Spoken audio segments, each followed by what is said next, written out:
Folks, this is Book Talk with Corbin. I'm your host, and we have a guest.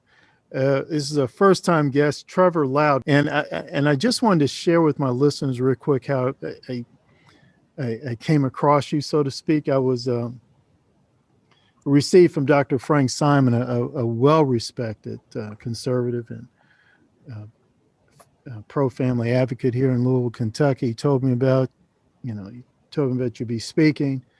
And so I went to one event. It was at a school, it was at a church, and I really didn't go inside. I stayed in the back. I picked up your book. Was it Reds in the White House? Is that it? White House Reds. White House Reds. Socialists and security risks running for U.S. President 2020. So White House Reds, yeah. White House Reds. So I picked that up. I didn't listen to you. I picked that up, and I started reading it. I was there in the back, and I said to myself, this guy is dead on. I couldn't believe it. And I really almost started laughing. I know these people probably think I'm crazy. I'm just sitting in the back here reading the book, and I'm just laughing because some of the people you had mentioned, I had actually met. Just didn't meet them. I had worked with them, And I said, he's dead on. He's got this. And so it came up Sunday.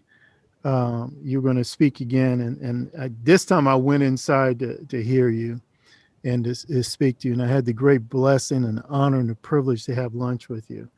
Folks, I want you to get this book. He nails it.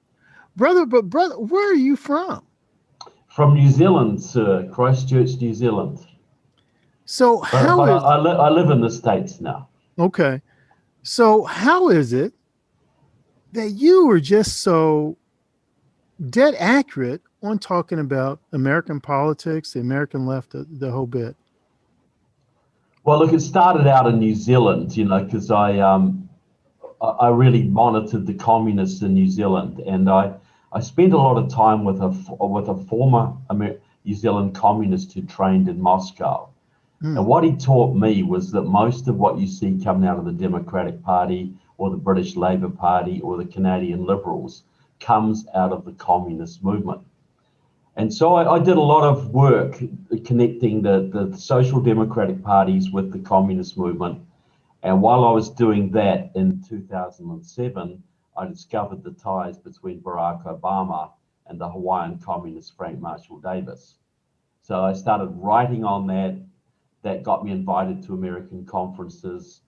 I came to America, did massive archival research, because as you know, every town's got some communists. And as atheists, when they get old, they gather their papers up, all their membership lists and their letterheads and their FBI reports, and they put them in boxes and they donate them to a local library, because they think somebody's going to come along in 100 years and write a wonderful biography of their revolutionary life. And so I go in and I study these papers, and it's amazing what you'll find there. And so I put those on computer, I cross-reference them, and that's how I claim to know more about the US left than anybody who hasn't been in it. From an outsider's point of view, I know the left better than most leftists do. And that's no exaggeration. I want to make that clear to people. That is not an exaggeration. I mean, that is not an exaggeration. As a person who is involved in the whole socialist Marxist movement and things of that nature, that is not what he just said about himself is no exaggeration whatsoever. But brother, I think a lot of folks, a lot of average Americans, I don't think they really understand how much the Democratic Party is so heavily influenced by Marxists. But would you go as far as to say not only heavily influenced, but even controlled to some degree?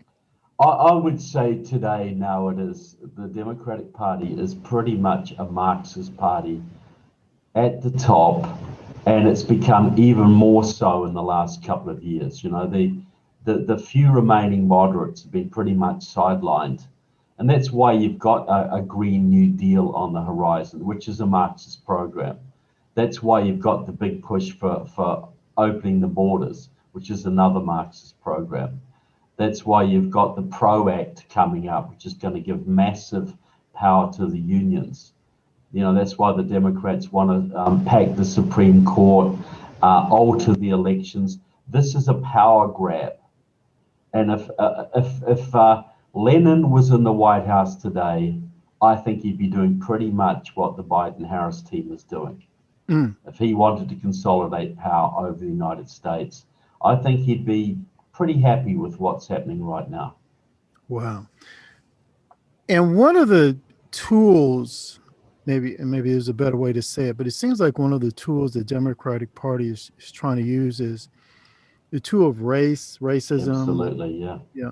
I mean, and that's really just, they're really not, do you believe that there's a real concern in their part for equality and justice for Black folk in America? Or do you think this is something that they're using to, as you say, power grab?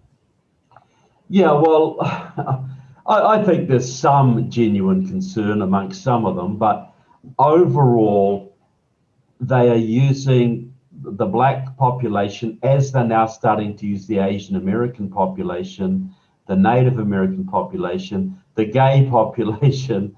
They will get any minority with a grievance. And if the grievance has some validity, that makes it easier. And so they will use these not to reconcile the races, but to create greater division, to break down the social structures of the country, to create chaos so they can make a power grab. This is a very, very cynical exercise. And but it happens all over the world. The communists call it the nationalities question, the national question. You'd know that. You would have studied that. Yeah. So it comes from Stalin. You pick a minority, you encourage a nationalist streak in there to break up the country, to create division within the country. They use that with the Catholics in Northern Ireland. They use it with the Finns in Sweden, the Laplanders in Finland. They use it with the Black population in America.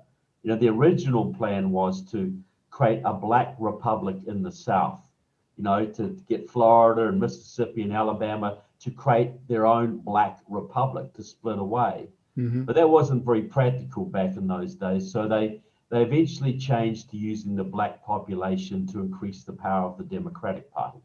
And as they had heavily infiltrated the Democratic Party, the Black population was used as a reliable vote. But now you've got the Maoists coming in with their Black Lives Matter, and they're actually sort of going back a little bit to the old strategies of the first part of the century, encouraging Black separatism, Black political control over certain areas. But it's all Marxist. It's all some variation of Marxism, Leninism. Yeah. And the Black population is the meat in the sandwich. It's the hammer they are using to basically divide the nation. And I just want to say to my listeners, when Brother Trevor talked about that whole, what they call Stalin would put forth the national question, and then, they were advocating the Black South nation solution. If you have any doubt about that, read the book Black Bolshevik by Harry Haywood. I mean, that's what I'm going to say on that. Just read that. I mean, it was obvious. And Harry Haywood actually went to Moscow and stuff and presented this and to the CP there, and came back to the United States, part of the CP USA, and they were actually trying to use this as a strategy to do exactly what Brother Trevor just outlined. Again, this man is just not pulling stuff out of the air, folks. This is documented. This is thoroughly documented, and you got to read his book. Brother, give us the title of that book again, and tell us where we can buy it. Okay, it's White House Reds, Communist, Socialist, and Security Risks Running for the U.S. Presidency 2020. So White House Reds, you can get it on Amazon, but we don't like to support Amazon if we can help it. Best to go to my website, trevorloudon.com. Okay. Loudon is Loudon, so trevorloudon.com. And it's probably best not to Google that. Put it in the search bar at the top of the page, because Google won't bring it up. My store is there, and if you order it through me, you can get a signed copy. I will sign it for you as well. So trevorloudon.com, White House Reds, Communist, Socialist, and Security Risks running for US President 2020.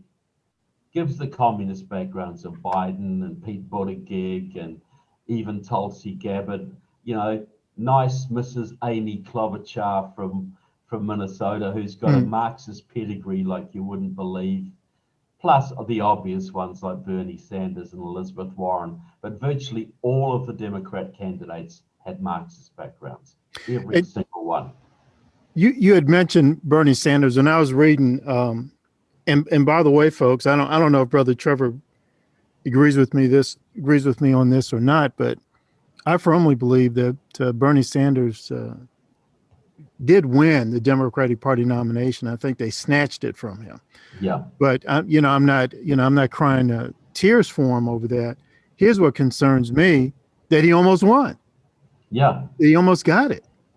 Well, that's the thing. But the problem with Bernie is he was too obviously communist, and Trump would have just made mincemeat of him. But the real faction, see what Joe Biden was used to take out Bernie Sanders in the second time around. The first time was probably stolen from him. The second time round, Joe Biden was the only one who could stop Bernie. So he was used to stop Bernie because the original plan right from the start was to bring in Kamala Harris. And she had failed out in the primaries. So she was brought in through the back door, through Joe Biden. She's really the president now. And she is part of the same Marxist cabal that gave you Barack Obama, gave you Andrew Gillum, who almost won the governorship of Florida, gave you Cory Booker, the senator from New Jersey, and Stacey Abrams, who almost won the governorship of Georgia. These are all part of a Maoist group that had its origins in Jesse Jackson's Rainbow Coalition of the 80s. Obama won on a Rainbow Coalition strategy. Yes. Progressive whites, plus the blacks, plus the Latinos, plus the Asian Americans, plus the Native Americans, plus the gays, plus the environmentalists. That's all the colors of the rainbow. And Kamala Harris comes out of exactly that movement. And so this is race politics, big time. And here's the one thing that gets me about this Kamala Harris. When she put out this video and she talked about guaranteed outcomes. Guaranteed outcomes. Now, am I wrong? But isn't that a Marxist concept? Guaranteed outcomes. Absolutely, it is guaranteed. And now they're talking. They've changed the language. They used to talk about equality, right? Now they talk about equity. So equality means equal rights before the law, which we all support. Equity means guaranteed outcomes, equal outcomes. We're all the same. Well, that's communism. That's all it is. So yes, when Kamala Harris talks about that, she gives away her Marxism. But she's a moderate Democrat, according to the Washington Post and the New York Times. Even though her voting record is to the left of both Bernie Sanders and Elizabeth Warren, she's a moderate Democrat. But when she says that kind of stuff, you can see what she's really thinking. She is a Marxist, a Marxist through and through. She's a red diaper baby. She was brought up in the movement. Brother, I got to conclude here, but before we do, I want to get your thoughts on, well, what is to be done? What do we do from this point? What are conservatives and patriots in the United States of America? What are some things that we should be doing? Well, I think I wrote an article for the Epoch Times, and I think that's a publication everybody should subscribe to. It's the best conservative publication out there now. And I laid out New Zealanders' 9 starter steps for saving America from socialism. And I talked about a whole bunch of things there, 9 things. But one of the things, we've got to have a compact of free states. We've got to join all of the red states together in a bloc. to oppose the federal government. Not secession, but the real 10th Amendment, states, so that states can join together and refuse to accept any unconstitutional legislation from the federal government.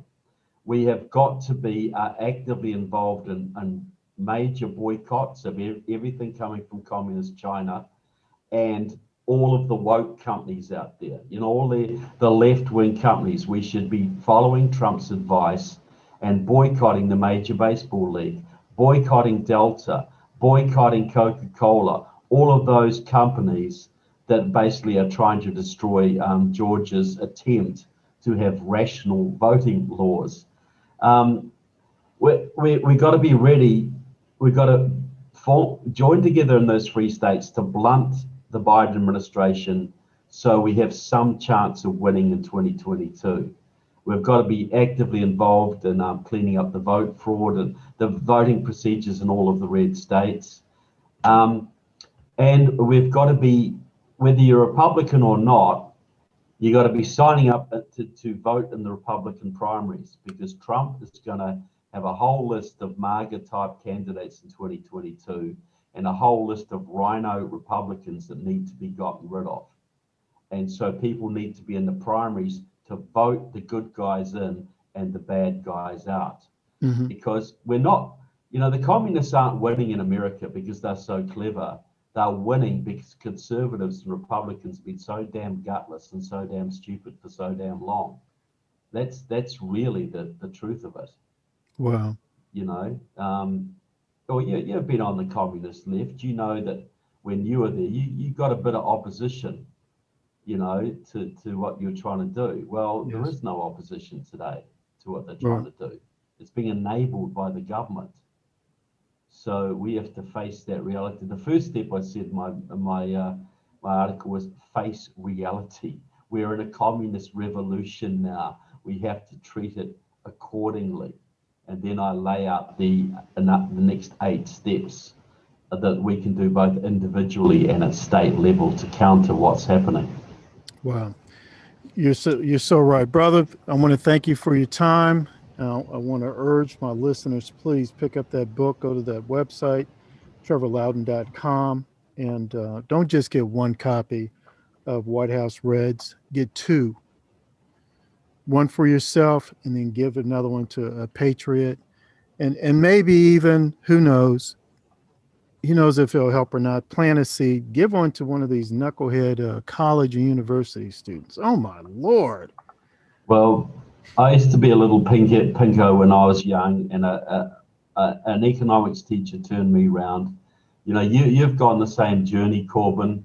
You've Yes. met certain people at certain times who have planted new ideas in your head. And they might take a while to germinate, but they do germinate, don't they? We've both been through a similar a transition. So yeah, we don't give up on these people. They will be our friends one day, many of them. So, but right now we got to build the base. We've got to get our people on board.